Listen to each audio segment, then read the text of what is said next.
Welcome to S&C's podcast series, S&C Critical Insights.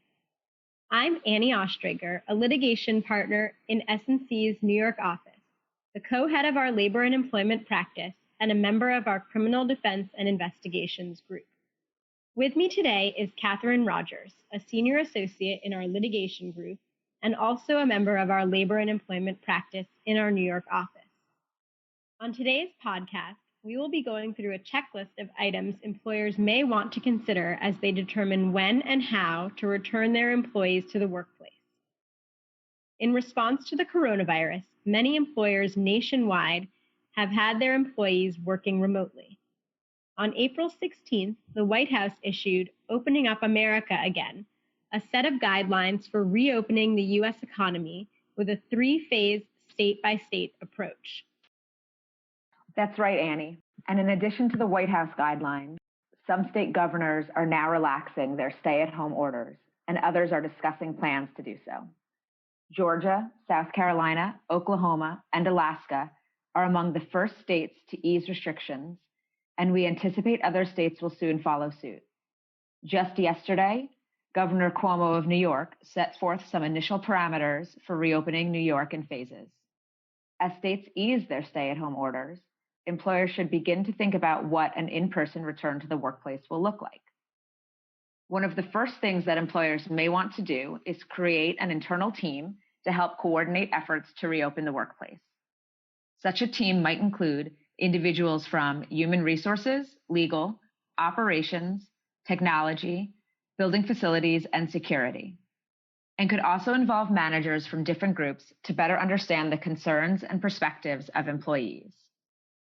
An internal team charged with coordinating a company's return to in-person operations should stay up to date on governmental guidance and could also be tasked with communicating with relevant landlords, property management companies, and vendors that provide supplies and services to the work sites to coordinate with them.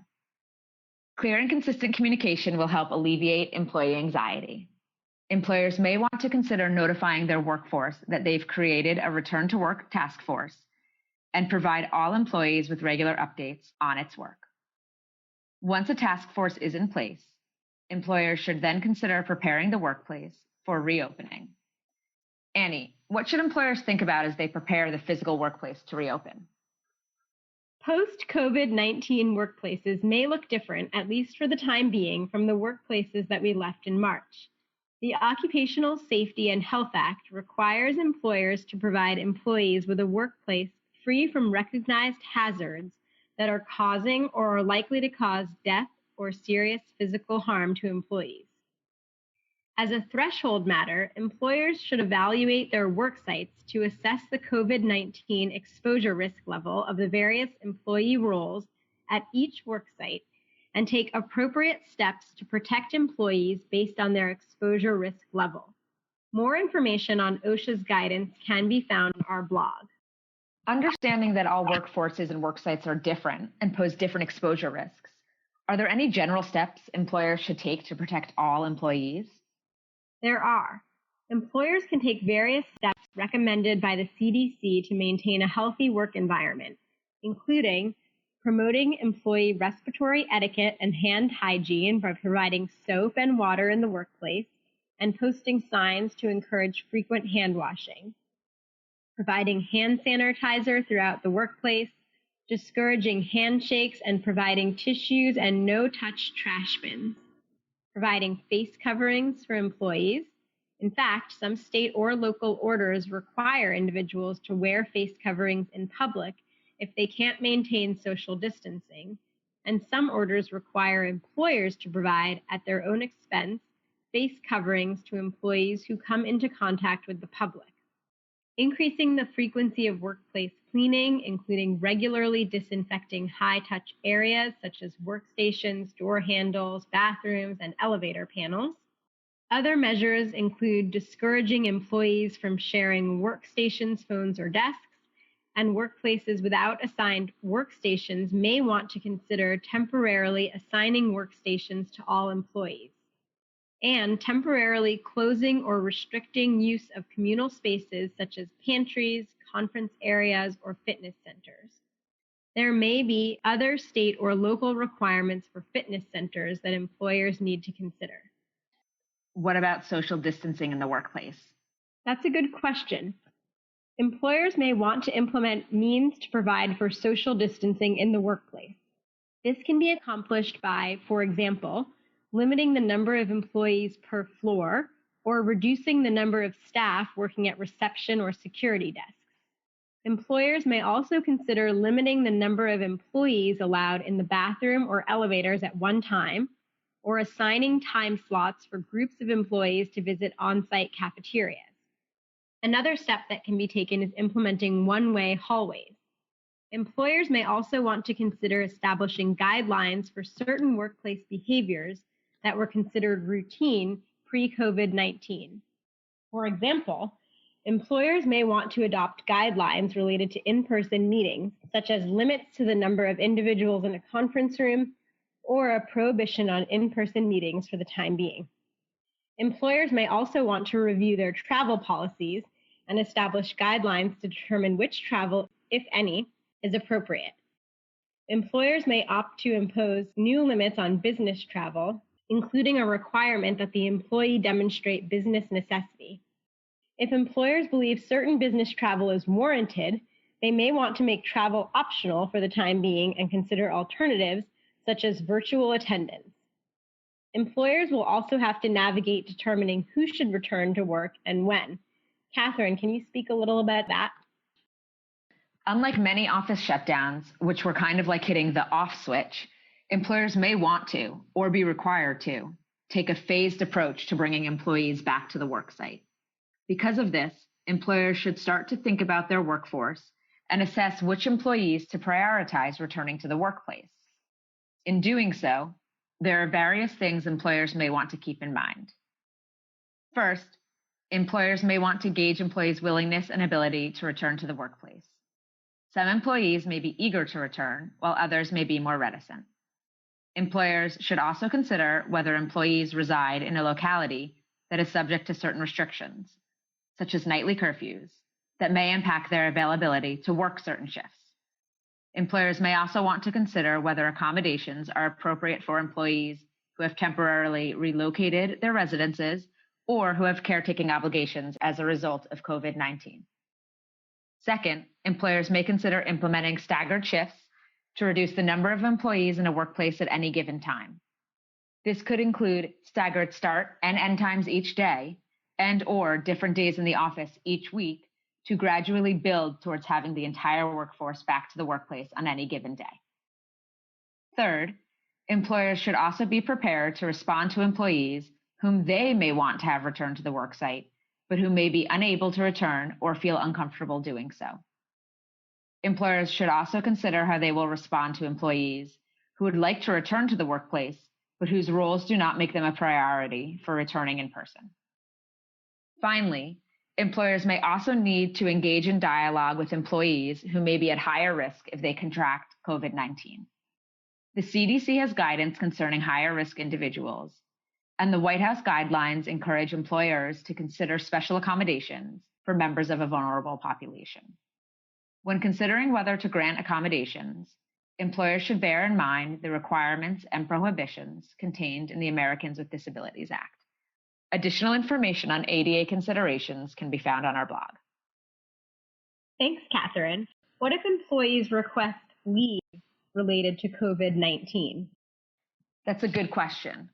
In addition to these considerations, employers should also make sure they have professionals who are familiar with new federal, state, and local leave policies that provide paid or unpaid leave for certain COVID-19 related reasons. Employers should also determine how their existing leave policies interact with these new obligations, and they may want to consider updating their employee handbooks and guidance accordingly. That's right, and our website has several publications on these leave requirements. I do want to mention that as with all policies and procedures, employers should ensure that any return to work protocols are implemented in a fair and non-discriminatory manner.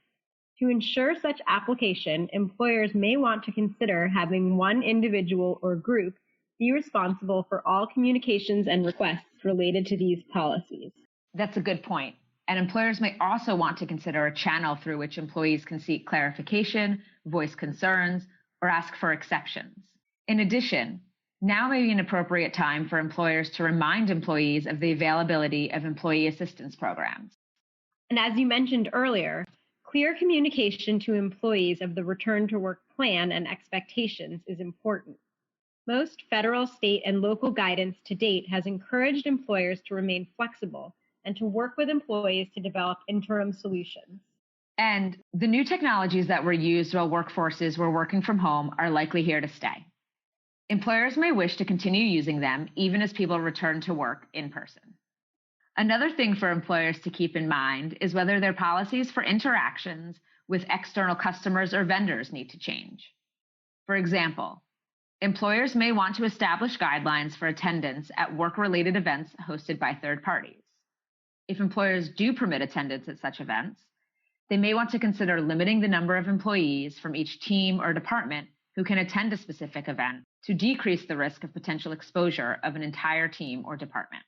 Relatedly, employers should consider whether to allow visitors to the workplace and, if they do allow visitors, how best to notify them of the need to adhere to new workplace guidelines. Employers may consider limiting visitors to certain floors or conference rooms, or allowing only business-related as opposed to social or familial visits for the time being. And of course, in determining whether to restrict or screen visitors to the workplace, employers should consider visitors' privacy. To that end, they should post their screening policies and workplace guidelines so that they're visible to all potential visitors. And if they choose to collect information from visitors, they should establish protocols for collecting and maintaining that information, including measures to protect personal information.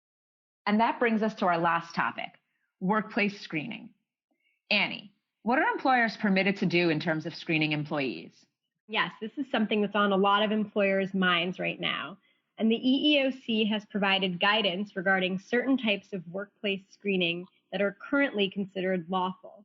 These screenings include COVID-19 testing, temperature screening, and soliciting health information from employees. Of course, employers should ensure that the tests are accurate and reliable, and should bear in mind the incidence of false positives or false negatives for COVID-19 testing. Employers should also bear in mind that COVID-19 testing may only reveal if the virus is currently present, and not everyone who has COVID-19 has a temperature or other symptoms. Employers should also conduct screening and administer any questionnaires in a way that ensures employee privacy and conformance with non-discrimination policies. That's very important. So let's reiterate. Confidentiality of medical information is extremely important. Employers should consider this when they're thinking about whether and how to conduct workplace screenings, and if they do conduct screenings, whether and how to store the information. Employers should be mindful of the requirement that medical information be stored separately from personnel files, and should limit the number of individuals who have access to employees' identities if someone is diagnosed with COVID-19. Annie, you noted that these screenings are permissible currently. What does that mean? Right, that's another critical thing to highlight. These screenings are permitted now given the current pandemic state. That said, we anticipate that at some point in the future, the guidance will change and employers will no longer be permitted to conduct these screenings. One other important point. Employers can conduct these screenings for employees who are entering the workplace because they may pose a direct threat to other employees at the workplace. This isn't carte blanche for employers to seek medical information from their entire workforce and would not include those who are still telecommuting. If an employee refuses to participate in these screenings, an employer may deny entry to the workplace. And again, that's just right now in this current pandemic environment. Employers may wish to ask employees for their reasons for refusal and reiterate the steps the employer is taking to ensure confidentiality. And what if workplace screening reveals that someone is symptomatic? Again, given the current pandemic, employers are permitted to exclude individuals with COVID-19 or those exhibiting symptoms from the workplace. They may also send symptomatic or infected employees home. Employers may want to instruct those conducting the screening on how to handle infected or symptomatic employees. This probably should include some form of isolation of the individual and taking steps to determine other employees who may have had contact with the infected individual. Again, all of this has to be done in a manner consistent with privacy and non-discrimination laws. And finally, employers may want to determine the protocols for permitting an infected or potentially exposed individual to return to the workplace. The CDC has published guidance on this topic, and some states have also issued guidelines. We anticipate that in the coming weeks, more state and local governments will release guidance as they ease their stay-at-home orders. There are a great deal of considerations for employers to bear in mind as they think about return to work. As the COVID-19 situation changes, we anticipate that more federal, state, and local guidance will address return to work considerations for employers. And employers should continue to monitor this guidance. You can hear more about these topics in other episodes of Critical Insights, or read about these issues on S&C's employment blog. Thanks, Katharine. Today we provided you with highlights of issues that employers should consider when determining their return to work protocols. The information we summarized and more is set forth in our April 23 memorandum titled COVID-19 Response, Return to Work Considerations for Employers. That memorandum, as well as many other relevant ones for employers, are on our website, www.sulcrom.com, under Coronavirus S&C Update. Thank you for listening to S&C Critical Insights. Be safe and be well.